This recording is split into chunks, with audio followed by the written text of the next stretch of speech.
메리츠 시니어 증권자 투자 신탁 채권 혼합형 운용 보고. 메리츠 시니어 증권자 투자 신탁은 은퇴자와 은퇴를 앞둔 장년층 분들의 안정적인 노후 생활을 위하여 국내외 다양한 자산군과 지역으로 구성된 집합 투자증권과 ETF 등에 투자하는 펀드입니다. 펀드는 로보 어드바이저 전문 회사인 파운트 투자자문으로부터 포트폴리오 자산 배분과 관련하여 자문을 받고 있습니다. 파운트 투자자문은 자체적으로 연구 개발한 세 가지 지표들, 모멘텀, 효율성, 위험을 활용하여 상대적으로 우수한 후보군을 선정한 후 상하관계 분석을 통하여 포트폴리오 조합을 도출하고 있습니다. 2021년 5월 19일부터 2021년 8월 18일 기간 동안 펀드는 2.2% 상승하였고, 분기 말 기준 펀드의 자산군 비중은 글로벌 채권 66.5%, 배당 주식 25.3%, 인프라 6.7%, 부동산 1.5%이며 지역별 비중은 북미 74%, 아시아 15.2%, 유럽 8.4%, 그 외 2.3% 등으로 구성되어 있습니다. 이벤트 업데이트. 7월 말 FOMC 미국 연방공개시장위원회는 기준금리와 월간 1,200억 달러의 자산 매입 규모를 동결했으나 고용과 물가에 있어서 목표로의 진전을 보이고 있다고 언급하였습니다. 또한 연준은 스탠딩 레포 시스템 도입을 발표했습니다. 스탠딩 레포 시스템은 국채 등을 은행의 지급 준비금과 교환할 수 있도록 하는 제도이며 유동성 위기 때 은행들을 도와줄 수 있는 수단이 됩니다. 이는 연준이 테이퍼링을 미루지 않겠다는 의지로도 볼 수 있습니다. 다만 채권 매입과 금리 인상을 동시에 하지 않겠다라고 발표한 부분에 대해 연준이 테이퍼링은 진행하더라도 채권을 지속적으로 매입하는 상황에서 금리를 인상하지는 않을 것이라는 의미로 시장은 받아들였으며, 인플레이션으로 인한 조기 금리 인상 가능성에 대해 선을 그은 것으로 해석하고 있습니다. 이후 8월 잭슨홀에서 열린 심포지움에서 미국 연준 의장인 제롬 파월은 다음과 같은 메시지를 전달하였습니다. 팬데믹으로 인한 경기 침체 속도 및 정도는 대공황 때보다도 심각하였으나 회복 역시 가파르게 진행되고 있음. 다만 이 과정에서 소득 수준별 회복 정도가 큰 차이를 보이며 불균형을 야기하고 있음. 산업별로도 불균형이 존재하는데 서비스 산업은 큰 타격을 받은 이후 회복이 더딘 반면 필수 소비재에 대한 수요는 팬데믹 이전보다도 높은 수준으로 현재의 물가 상승을 주도하고 있음. 고용. 실업률은 5.4%를 기록 중이며 팬데믹 이후 기준으로는 낮은 수준이나 여전히 정상적인 수준보다는 높으며 백신 접종률이 높아지고 팬데믹 관련 지원 혜택이 사라지면서 좀 더 정상적인 수준에 가까이 갈 것으로 예상함. 물가. 최근 인플레이션 수치는 타겟인 2%보다 훨씬 높은 수치를 기록하고 있는 것은 사실이나 다음의 이유로 지속되지 않을 것이라고 생각함. 1.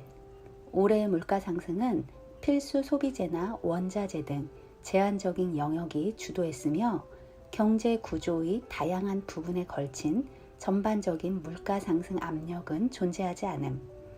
또한 필수 소비재나 원자재 물가 상승 압력도 최근에는 완화되고 있음. 2. 물가 상승률과 장기적인 물가 상승률 추이가 유사하기 때문에 현재의 물가 상승률이 지속되기는 어려움. 3. 기술 혁신과 세계화 등으로 인한 지속적인 디스인플레이션 압력이 존재. 경제가 현재 수준으로 회복을 지속하면 테이퍼링은 올해 시작하는 것이 적절할 것으로 생각됨. 그러나 테이퍼링의 시기나 정도가 금리 인상에 직접적인 영향을 주지는 않을 것임. 제롬 파월 의장은 인플레이션에 대한 기존 관점을 그대로 유지하였으며 델타 변이의 변수가 있지만 테이퍼링을 올해 내에 시작할 수 있음을 시사하였습니다. 연준의 궁극적인 목표는 공존하기 어려운 고용 안정과 물가 안정을 동시에 이루는 것입니다. 결코 쉽지 않은 목표이지만 연준이 균형을 어떻게 맞추어 나가는지 꾸준히 모니터링하도록 하겠습니다. 한편 분기 중 미국 기업들의 크레딧 스프레드가 다소 확대되었으나 기업들의 펀더멘탈이 개선되고 있기 때문에 우려할 수준은 아니라고 생각됩니다. S&P가 7월 말 발표한 크레딧 추세 리포트에 따르면 미국 기업들의 신용 등급 업그레이드는 총 121건으로 전년 대비 22% 상승하였으며 대부분은 팬데믹으로 타격을 받은 산업들에 속하는 기업들이었습니다. 신용 등급 다운그레이드는 56건으로 2011년 1분기 이후로 가장 낮은 수치를 기록했습니다. 다만 이러한 개선은 급진적이기보다는 점진적인 추세를 보여주고 있습니다. 2020년 상반기에 715건의 다운그레이드가 있었던 반면 올 상반기에 220건의 업그레이드가 있었기 때문에 아직 전반적인 기업 크레딧 환경의 정상화가 되었다고 보기에는 어렵습니다. 마지막으로 이번 분기 가장 큰 변동성을 보인 시장 중 하나인 중국에 대한 업데이트를 드리겠습니다.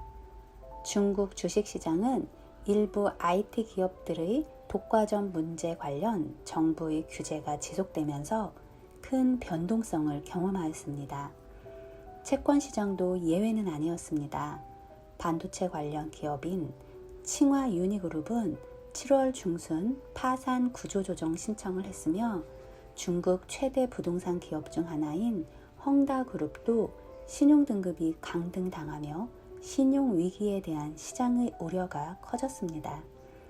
한편 중국 인민은행은 지준율을 0.5%포인트 인하하였으며 1조 위안 규모의 장기 자금이 시장에 공급될 것으로 예상됩니다.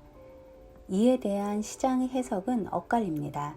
중국의 성장률이 구조적인 하락 압력이 있다는 부정적인 견해도 있는 반면 최근 급격한 물가 상승으로 인한 중소업체들의 부담을 덜어주기 위한 일시적인 조치라는 견해도 있습니다.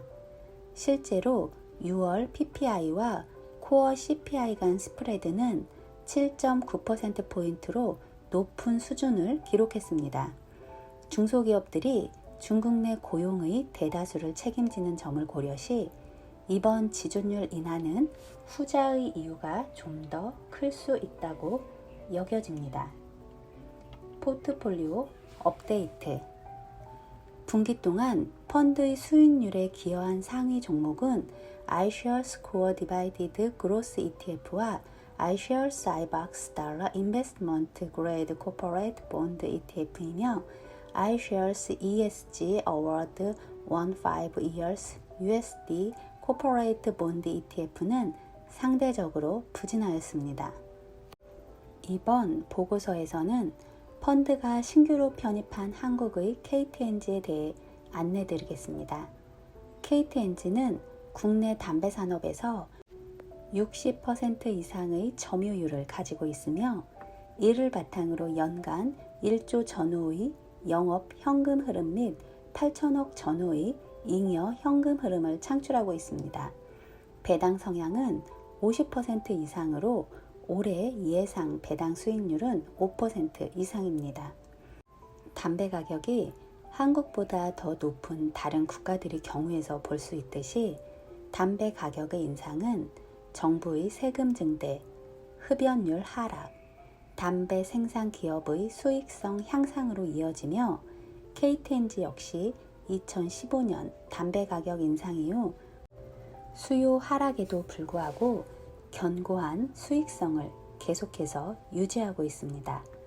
또한 과거의 유통 채널 중심으로 마케팅을 해왔던 해외 전략을 변경하여 브랜드 중심의 점진적인 전략을 취한 이후 중동 및 동남아시아에서 성장을 재개하였으며 미국에서 역시 높은 가성비를 경쟁력으로 삼아 가파른 성장을 보여주고 있습니다.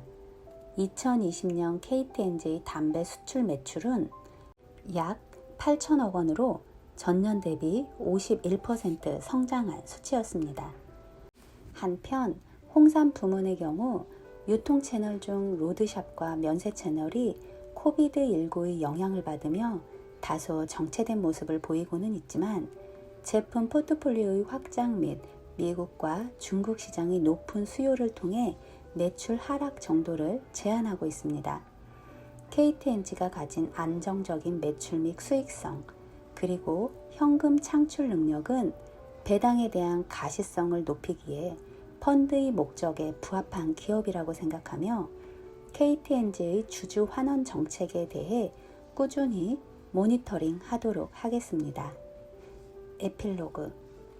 펀드는 채권의 이자 수익과 주식 배당을 통해 꾸준한 현금 흐름의 창출을 필요로 하는 은퇴자 혹은 은퇴를 앞둔 장년층을 위한 포트폴리오 구축을 목표로 합니다.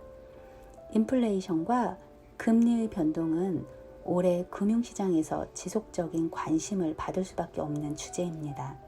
그러나 금리의 방향 및 변동 타이밍은 누구도 정확하게 예측할 수 없으며 이에 펀드는 지역, 신용등급, 발행주체, 이자율, 만기 등 다양한 측면을 고려한 분산 투자를 지속적으로 진행할 예정입니다.